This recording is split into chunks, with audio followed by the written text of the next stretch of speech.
Peace, peace, peace. Welcome back to my YouTube channel. For those of you who don't know, it's your boy Vic Slain Hope, and I got another video for y'all.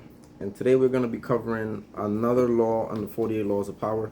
And this one is law number 15 and is crush your enemy totally. Let me read the judgment for y'all. All great leaders since Moses have known that a fierce enemy must be crushed completely. Sometimes they have to learn this the hard way. If one ember is left alight, no matter how dimly it smolders, a fire will eventually break out. More is lost through stopping halfway than through total annihilation. The enemy will recover and will seek revenge. Crush him not only in body but in spirit. So this law is self-explanatory, right? Like, how many times have we seen situations in the hood in which people get into a fight and somebody says, I'm gonna come back, or they deliberately tell somebody like, I'm gonna shoot you, and people let them leave and let them come back and do what they say that they was gonna do? How many times do we see those situations, right? We see them countless times where people let somebody leave, walk off, and come back and harm them. If I'm not mistaken, in Blue Boy's story, it was the same thing. Some dude humiliated, backed out a gun on him. He ended up coming back and ended up killing that dude, if I'm not mistaken, from the interview that I watched. Another story that we get, 50 Cent story, right? He said, Hamo shot me. He said, Hamo shot me. 3 weeks later, he got shot down. Now it's clear that I'm here for a real reason, because he got hit like I got hit, but he ain't can breathe, right? He got shot 9 times. He didn't die by the grace of God, right? But the person who allegedly shot him was dead, right? Because he didn't crush his enemy totally, or he didn't finish what he was supposed to do. Now, for example, I'll give you a story, like my personal story, right?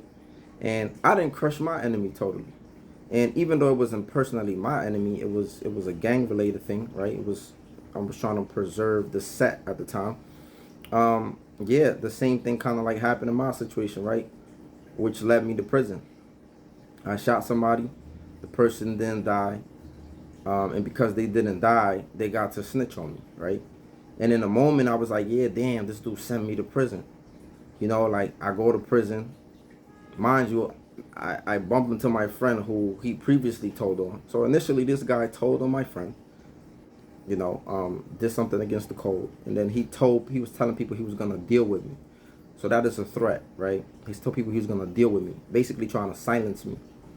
Then you come to my house, right? Which is another transgression. Even though you're the one that did something wrong, not me. I was just now afraid to tell people that what you did. Allegedly, because that's what they're trying to say, right?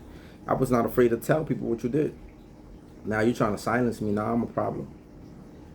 Now we get into a situation, you get shot, and you do it again. You tell on me. Now I bump into my friend inside of jail, right? You told on 2 people now. My friend come home. You know, this person heals and you know, instead of like trying to get their life together and maybe change trajectory, you're bent on revenge. And this is what happens when you don't crush your enemy fully, right? So my friend comes home and he tries to kill my friend, right? But this is the type of things that happen when you play this game. This is why I tell y'all, do not play the game, because at the end of the day, nobody wins. We both lost. I did prison time. This person was traumatized. Our mothers lost. Our mothers, you know, was in fear. One son is in jail.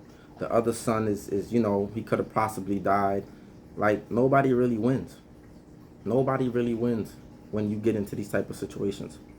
And you know, a lot of these things, when you do things in the street, they don't vanish. They usually tend to stay and linger and be around, right? So, but yeah, the whole point of this video is that, you know, we have seen countless times when you don't crush your enemy, that it can come back to haunt you and bite you in the ass, like they say, right? So, yes, these are some of the thoughts that sometimes might cross my mind, right? Because at the end of the day, I didn't finish whatever I was supposed to finish. And although my mindset might be in a different place, that doesn't mean that the person that I did something to, or other people that I have done things to, that don't mean they have forgiven me. That don't mean they have moved on with their lives. But one thing that I do realize is this, and I'm going to read this passage from the Quran for y'all, right? Allah says in the Quran in chapter 3, verse 145, and no person can ever die except by Allah's leave and at an appointed term. And whoever desires the reward in this world, we should give him of it. And whoever desires the reward in the hereafter, we should give him thereof. And we shall reward the grateful. So Allah says in the Quran that nobody can die unless He wants them to die. And this is something that I didn't really understand when I was gangbanging, right? You know, when you put a firearm in your hand, you think you have all control of somebody's life. But you really don't. You know, it's God who decides at what point and at what moment in time this person is going to die and how they're going to die. So this is some of the things that I remind myself. I mean, I'm going to be on point because I don't expect those people to forgive me. So I'm definitely always going to be on guard and always going to, because I didn't crush my enemy fully. So I have to be on guard. I can't sleep, right? Because people are always out to get vengeance. But one thing I do acknowledge is that if my Lord doesn't want me to die, I'm just not going to die, right? This man got shot and he lived because God didn't want him to die. There's people that get shot 21 times and live. There's people that get shot once and die. So that's just something also to be mindful of. And the last verse that I will leave y'all with is in chapter 5, verse 11. It says, "O you who believe, remember the favor of Allah upon you when some people desire to stretch out their hands against you, but Allah held back their hands from you. So fear Allah, and in Allah let the believers put their trust." So Allah says in another verse that, you know, He's reminding us, and remember the favor of Allah when He protected you from a people who was trying to put their hands on you. So I don't know if people are plotting on me, but I'm not really worried. Because at the end of the day, I believe in my Lord, and I know that my Lord will protect me unless He decrees death for me. And I can't even do nothing about that because only He decides.